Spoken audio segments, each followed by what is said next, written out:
Irish music is well known throughout the world. From Sydney to Buenos Aires, from London to New York, you can hear an Irish song, dance to a reel, and take a drop of Irish whiskey. It is a sad thing, though, to see an Irishman far from home who is too fond of his glass.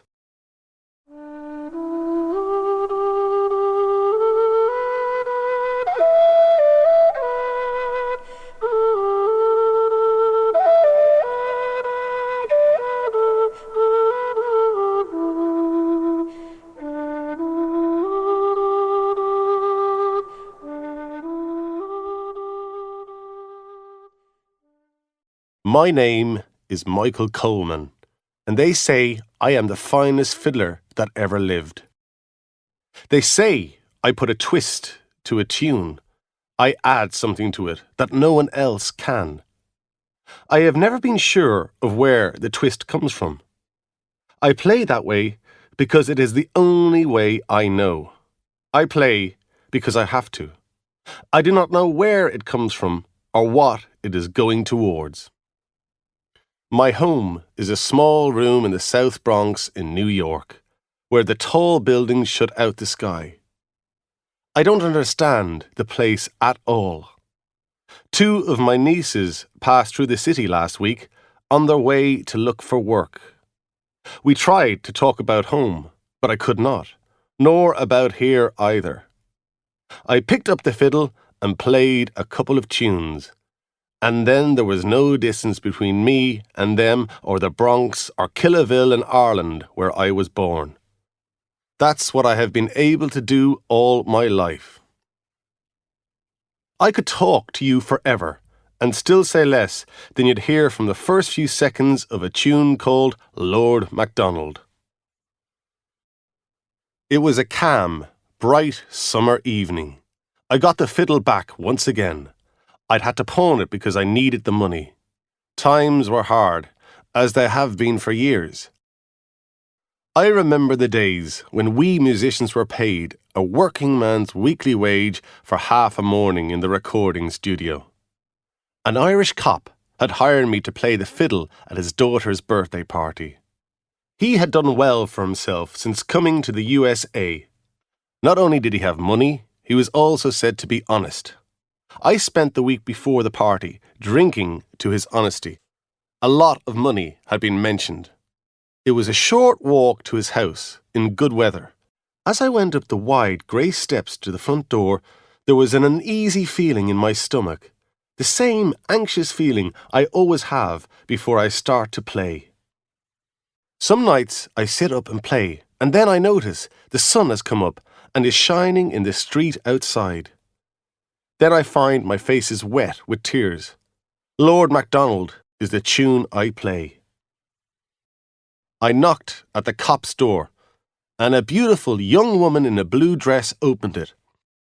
She looked at me with a face full of puzzlement. There were holes in the elbows of my jacket. Nothing was said for a while. "I'm Michael Coleman, the fiddler. I'm here to play at the birthday party." The girl still said nothing, only looked me up and down for a few more moments. Then she turned and ran back inside. I still remember the face of that cop. It was the face of a man who'd take terrible offence if you weren't enjoying yourself enough at his father's funeral party. A big man, nearly 2 meters tall, still the colour of a man who spent many a long summer working on the farm, in a good suit and expensive shoes. He had more of the American accent than he should have had. I could never manage that trick, although I'm not sure I missed much. The cop rushed across the hall and tried to catch me by the throat. I stepped to one side and he dropped his hands. His right hand was opening and closing. He couldn't keep it still. There was no sound in the neat and tidy evening street. He was so angry that his tongue hit his teeth as he spoke. "Well, Mickeen Coleman, the great fiddler, you dare to show your face here?" I didn't know what was annoying the man at all. My daughter's birthday was this day last week. I had 150 people waiting for you. Damn it. Where were you? It's bad when you start making that sort of mistake. I really needed the money he'd have paid me. Well, Coleman, where were ye? I made a mistake. I thought it was today I was supposed to be here. He banged his hand on the wall by the door. The man was nearly dancing with temper. There were a pair of young women standing in the hall behind him now. They were laughing at his shouting, and that was making him even angrier.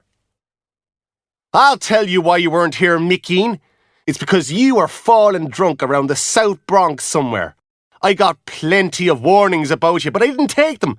Fool that I am. You yourself and your friends are a poor advertisement for us Irish, drinking and fighting and bringing our name down in front of the Americans. You think you're something, but you're nothing. I never aimed to be an advertisement for anyone, only myself.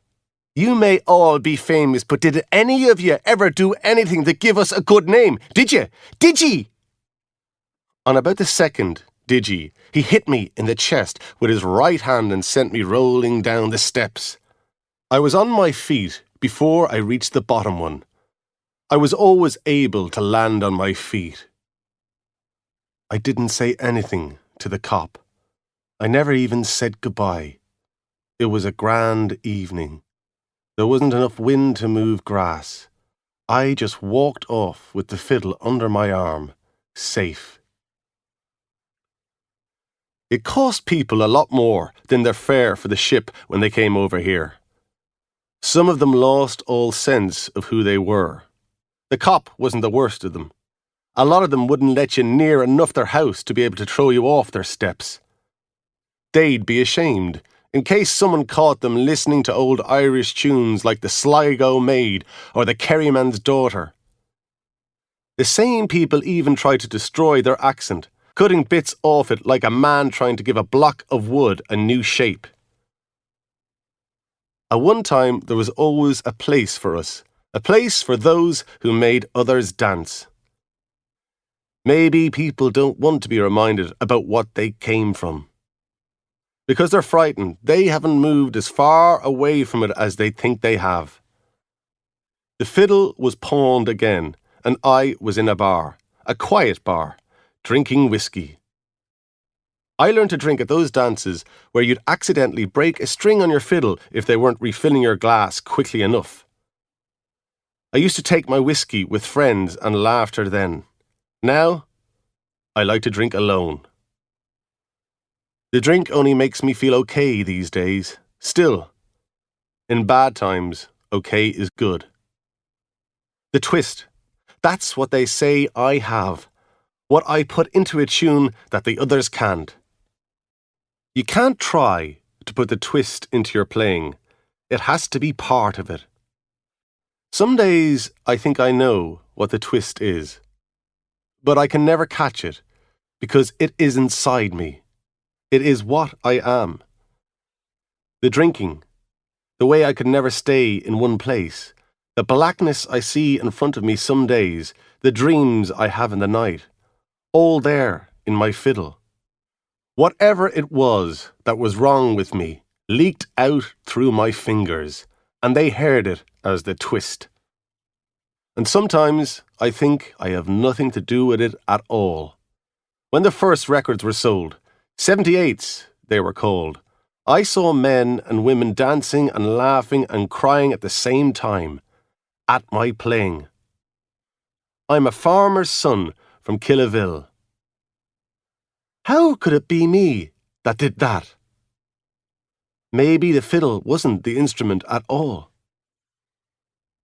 I heard there were men at home who wouldn't eat for a couple of days so they could buy those records.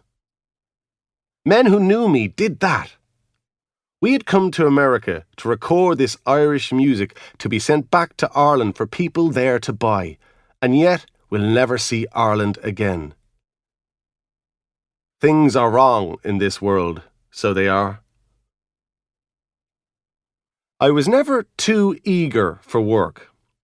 That was well known around the place at home. All I wanted to do was walk the countryside and play music. Some men will kill for land, others will die for a woman. I lived for the music of the dance, fast and slow, sad and sweet. Everything else on the face of this earth was forgotten when I picked up a fiddle. The coldness of the city meant nothing to me when I was playing well. If I could hear the twist, it meant the life I was living was all right for me. I'd only just got back to Killaville from London when I came to the USA. Big cars and bright lights, a law against drinking, theatres full of girls singing and dancing and dollars. You couldn't feel right in it unless you were born in it, and even then you might not. You'll always look back at the place you came from and think it was better. At home, we started with an innocent life, walking home from village dances across pale, wet fields, looking at birds on the moonlit lake, playing a tune across the water in the early morning with no other sound in the clear, cold air. But it was a false life. False because it wasn't right to let people live a life like that if they weren't going to be allowed to stay in it, if they were already marked to go someplace else. They didn't prepare us for New York or London, Boston or Manchester. There was bitterness and jealousy and hunger at home. That's true. I can't say it isn't. But is it fair to be punished with a slow death from a bleeding wound? I look at people's faces when they hear the names of tunes from home. The boys of Ballisadaire and the plains of Boyle, and I know they are dying inside. The night the cop threw me down the steps, I called at Seamus Anderson's house. I was full of whiskey, but I knew he had a fiddle in the house. I wanted to sit up and play music all night. I needed to feel that moment in the back of my head when I would know I'd got there. And then it would disappear before I could catch it, and I would have to try and create it again. Seamus owned a bar. Like the cop, he lived in a good house in a good area. I managed to open the garden gate, although I couldn't see straight. But I could hear a tune in my head that would cure me if I was only allowed to play it. I never played a tune badly in my life. The drink would change everything around in my head, but I would still play the same as ever. The twist would always be there. I knocked on Seamus Anderson's door. There was light inside, but there was no answer. There were plenty of voices. A light came on in the hall, so I tried to concentrate and look sober. Seamus was a church-going man who was strongly opposed to drink, although that didn't stop him selling it. I held my breath and tried to force my eyes to look in the one place at the one time. All it did was make my head go round. I fell against the door. A woman's voice shouted, "Who's that at this hour of the night?" "Michael Coleman. Tell Seamus Michael Coleman is here to play a tune, to play Lord Mcdonald. Michael Coleman has landed from Killaville." "Wait there," she said, and walked away back into the house. I knew that if I didn't get into the light, something awful was going to happen. There was a lot of noise inside. It seemed a long while before she came back. "Seamus Anderson isn't home tonight. He's out of town." He had been out of town the last 5 times I'd been to the house. Still, he was a busy man, a businessman. I still felt bad, so I leaned against the door and hoped the black waves in front of my eyes would disappear. I could hear a man's voice inside the house. "Is Coleman gone? That man is nothing but trouble when he has drink in him."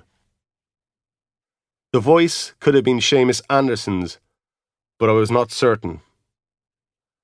I banged on the door and shouted for them to let me in. There was another voice, a harder one, with an unpleasant laugh. "Get out of here! Go on, get out of here!" And then to someone else, "You only have to lift him and he'll fall." In a narrow back street, me lying on a pile of rubbish, and a good number of rats. You'll always know rats because they sit up and look you straight in the eye to let you know that's how carefully they're watching you. I thought these were real rats, not the rats I see when I've had a couple of drinks. Lord Mcdonald was playing in my head. There was a cop walking towards me. I realised my nose had been bleeding for a while and the front of my jacket was covered in blood. The cop was cautiously tapping his stick against the inside of his left hand as he walked slowly towards me. I stood up and stepped out from the wall, into the light.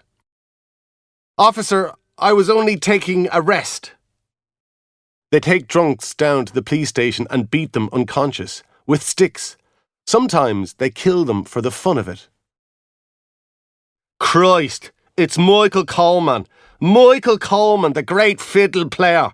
We've got a whole pile of your 78s at home. What are you doing here?" If I knew that, I wouldn't have to drink. He smiled and put a hand under my elbow to stop me falling. "Good luck, Mr. Coleman. It's good to meet you. You're a great fiddler when you're playing." And he walked off, a good Irishman. The rats were still there, so they were real rats, not my rats. The night was lovely and warm, and there was nothing to be afraid of. The drink is like music. How can you explain it to someone who has not fallen in love with it? How it floods your head and pushes the blood 3 times faster through your body. The wonderful moment of the first one the morning after, when it starts to clear away the fear and anxiety it put there the night before. Drink makes the world a place of certainty, in every way.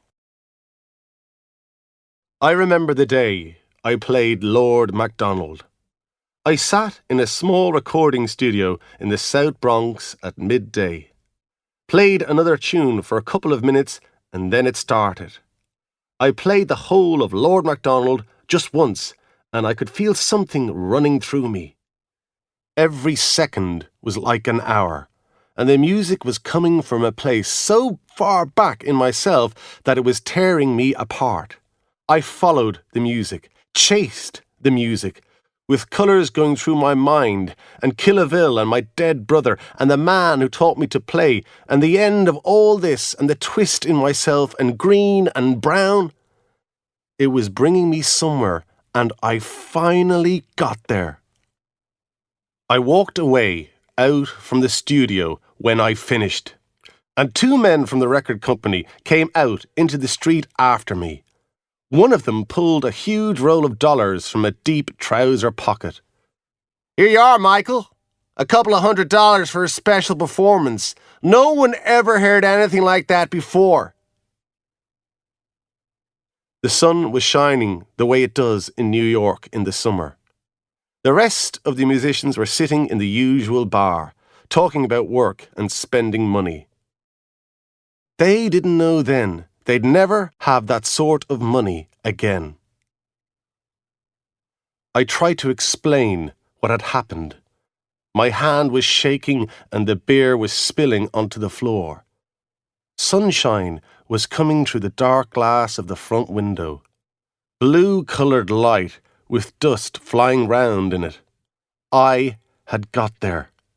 I looked at my fingers and said there would be so many more tunes that I would play like this. But it never came again. Not that way. There was just that one day before it all finished for me. Lord Mcdonald was the tune. My name is Michael Coleman, and they say I'm the finest fiddler that ever lived.